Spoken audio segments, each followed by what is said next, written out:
ABC News Live presents War or Peace, the Zelenskyy interview. Here now, Martha Raddatz. It has been 3 weeks now since President Trump and Vladimir Putin's summit in Alaska, and here in Ukraine, the war seems to have no end in sight.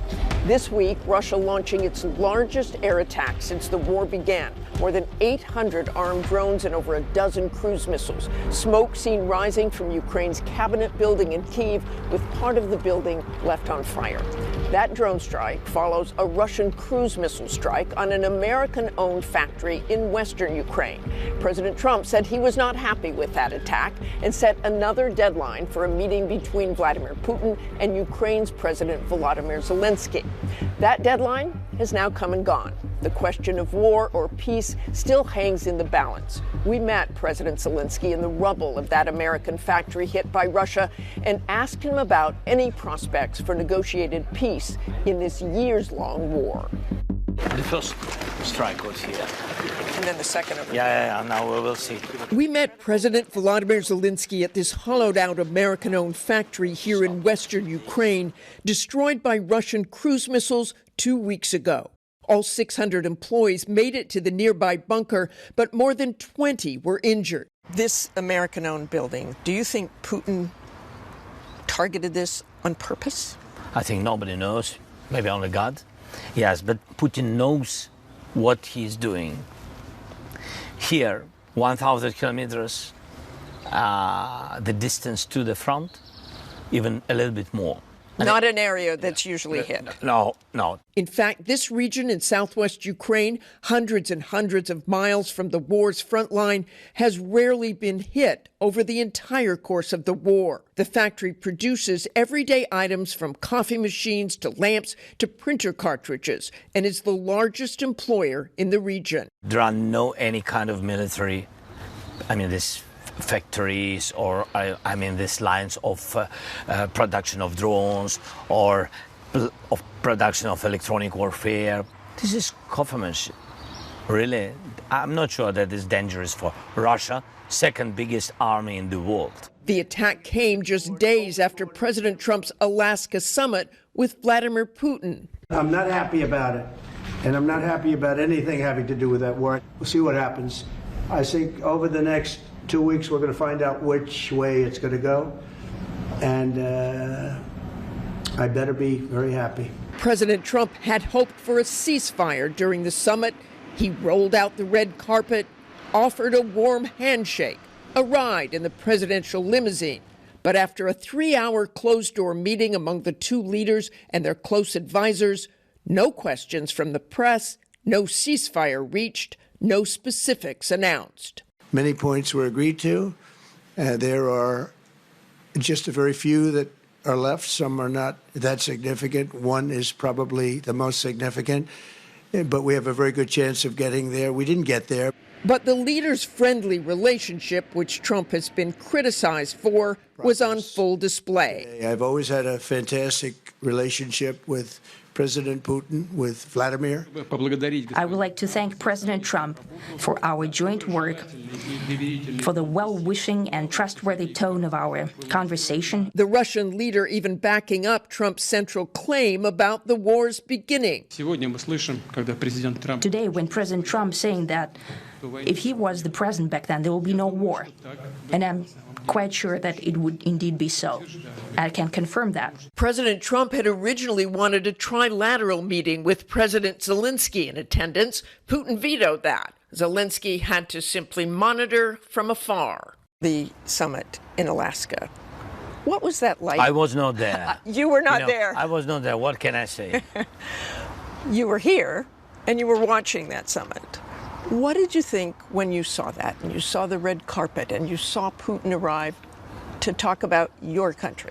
I don't know. I think that it was a bilateral summit, and it's a pity that Ukraine was not there, because I think that President Trump gave Putin what he wanted. He wanted very much to meet with President Trump, with the President of the United States, and I think that Putin got it, and it's a pity. Putin doesn't want to meet with me, but he wants very much to meet with the President of the United States to show everybody video and images that he's there. So did that accomplish anything as you looked at it, the summit? Anything in terms of peace?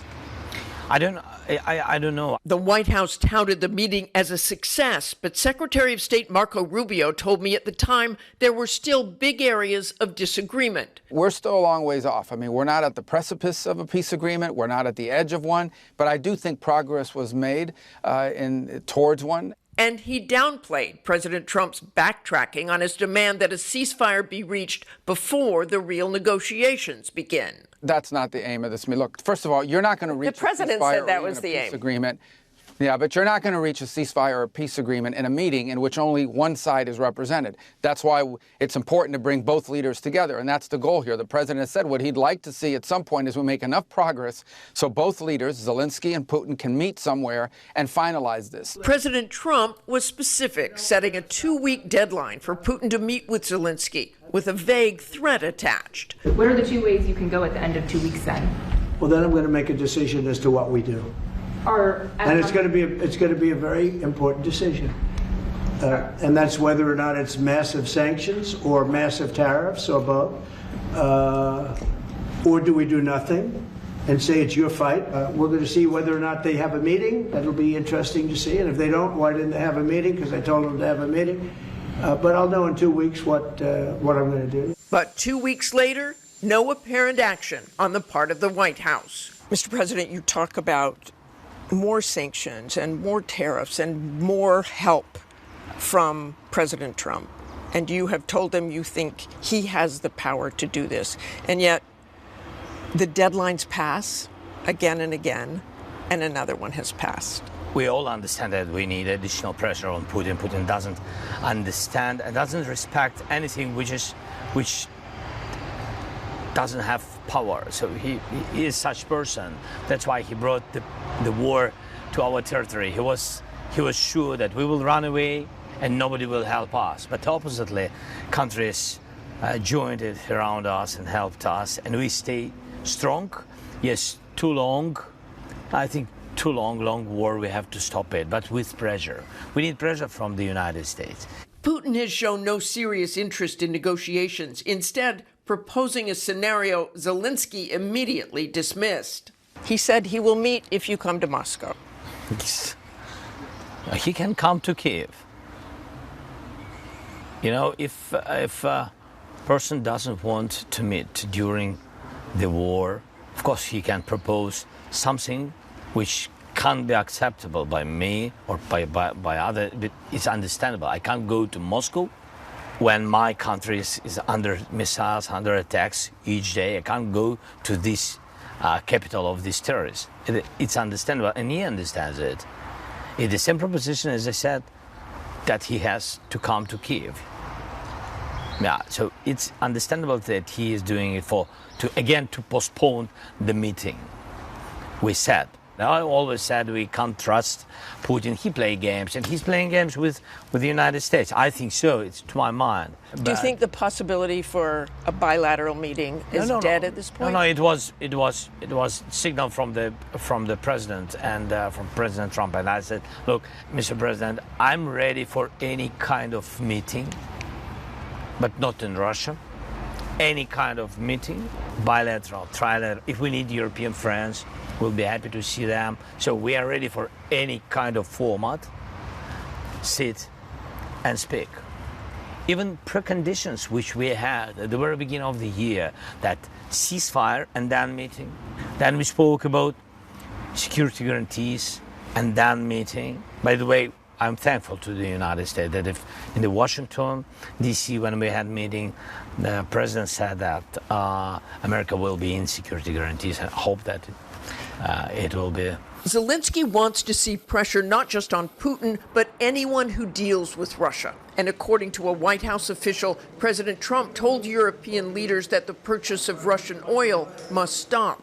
I think that President Trump is right about that. Europeans, I'm very thankful to all the partners, but some of them, day continue buy oil and Russian gas, and this is not fair. To be open and to be clear, it's not fair. So we have to stop buy any kind of energy from Russia, and by the way, anything, any deals with Russia. We can't have any deals if we want to stop them. The most power has White House, and I really count that President Trump will do it with pressure on Putin, and this is only one way how to stop the killer. You need to take off his, to take off his weapon.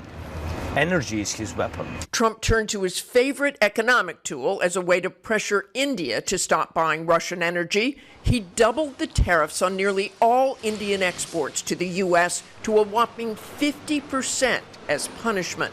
But days after those tariffs went into effect, India's prime minister was in China, seen sharing a laugh and even holding hands with Putin. You saw the meeting this week, though, between Modi and Putin and Xi. And President Trump has said that they have gone to the dark side with China. When you saw Modi there, who has helped Russia, so did the plan backfire of trying to put sanctions on them? No, I think the idea to put tariffs on the countries who continue to make deals with Russia, I think this is right idea. In any way, it's about justice. And I don't know how it works, because to feel how sanctions work, we need time. To feel and to count how it works, how tariffs work, again, we need a little bit of time.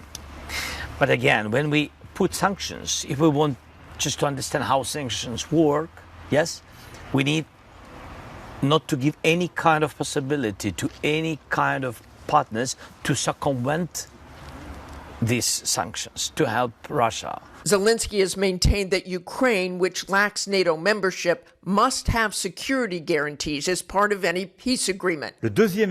Standing alongside Zelenskyy, French President Emmanuel Macron announced last week that a group of 26 countries, dubbed the Coalition of the Willing, have formally committed to be present on the ground, at sea, in the air, to reassure Ukrainians after a ceasefire is reached. Macron said there is no doubt that the U.S. will be part of the security guarantees. We'll help them. Look, we want to save a lot of lives, so we'll do something with that. I think people expect that. We'll help them.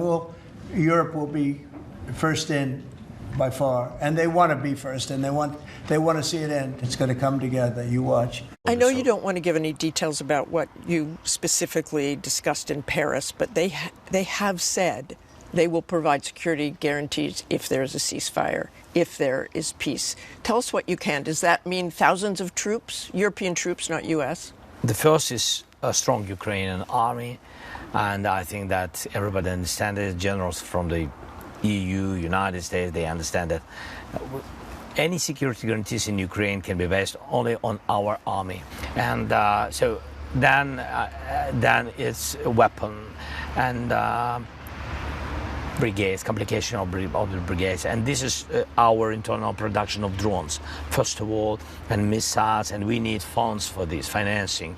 We don't have it, really, not enough. Then American weapon, which only United States has. It's air defense, Patriot, priority missiles and HIMARSs, and how about air support? Any kind of air support? Yeah, and in addition, plus Europeans, and of course we spoke about air support. We need air defense shield, but shield is not only air defense systems, and it's also about the jets. Jets we used. F-16s. We have old F-16s be open, but they're good. We can work better on than nothing, for sure. It's true. We are thankful for everything. Yeah. Do you imagine a buffer zone with the United States helping with that, a demilitarizing? I will tell you about buffer zone. Okay. This is not. This is a big mistake. This is the new war. We have for today drone lines. We have death zone. From 10 kilometers to 20 kilometers, different places, different points between us. So any kind of tank or armored vehicle or motorcycle or everything what is coming here to this zone 10 kilometers, everything is burned, everything is destroyed by the drones. So we already have this buffer zone. One of Putin's demands for ending the war, taking over Ukraine's Donbass region in the east.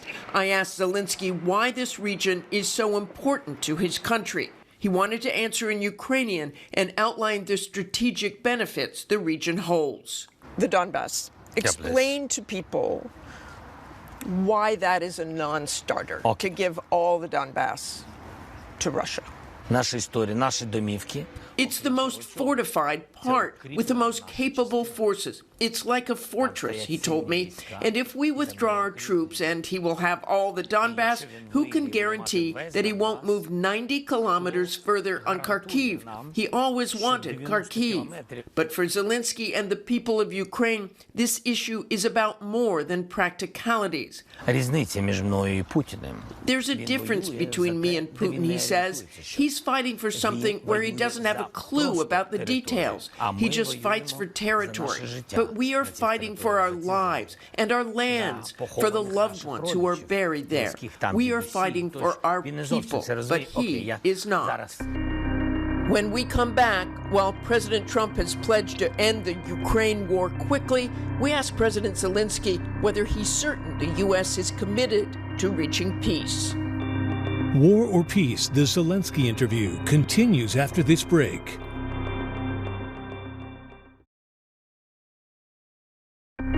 ABC News Live presents War or Peace, the Zelenskyy interview. Here now, Martha Raddatz. Ukraine was a major focus of Donald Trump's campaign to retake the White House, with a consistent pledge to quickly end the war in Ukraine. Before I even arrive at the Oval Office, I will have the disastrous war between Russia and Ukraine settled. It will be settled quickly. It'll be settled. I know them both very well. Get it done very quickly, maybe in 24 hours. That is a war that's dying to be settled. I will get it settled before I even become president. Back in 2023, when President Zelenskyy first heard of Trump's ambitious timeline, he told me he was skeptical it was achievable. Donald Trump says he would end the war in 24 hours if he was elected president. Мені здається. The desire to end the war is beautiful, but the desire must be based on some real-life experience, Zelenskyy said. And I don't think that is easy, to bring the war to an end in 24 hours. Zelenskyy was right. Achieving peace has proven to be a far bigger challenge than Trump ever expected.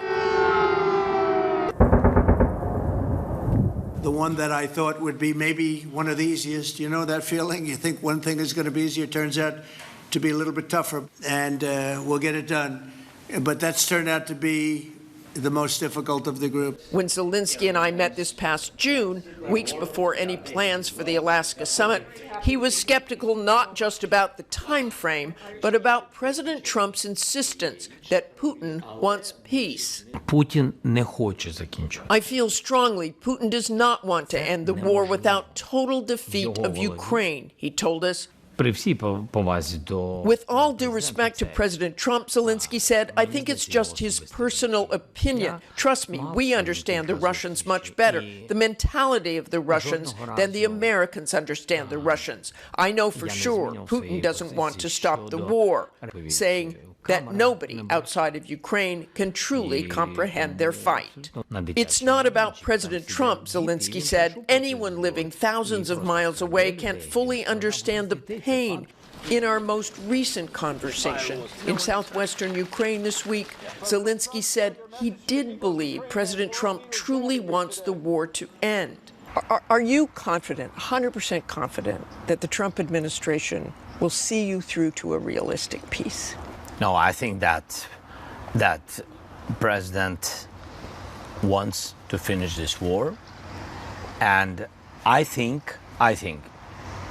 he has all the issues to do it. It's not simple, but if we speak about just and lasting peace, it's important to finish and not to have possibility that to have aggression again in 6 months.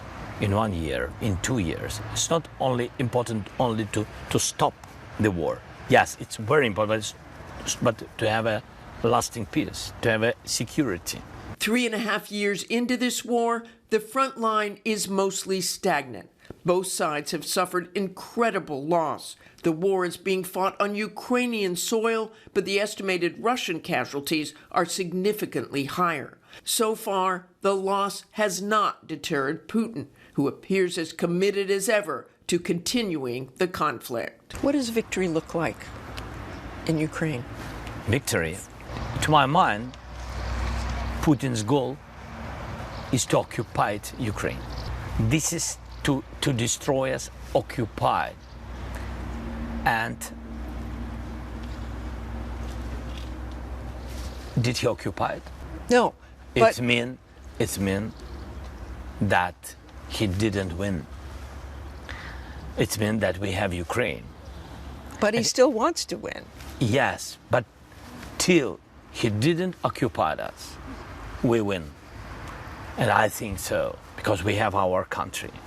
And of course, he understands it very clearly. He wants, of course, to occupy us totally. For him, this victory. And until he can't do it, the victory is on our side. Very painful. It's not victory when you smile, applause. It's not about it. To my mind, there is no victory with applauses. Yes, in the war, because a lot of losses. So that's why, for us to survive is a victory. Because we are surviving with our identity, with our country, with our independence.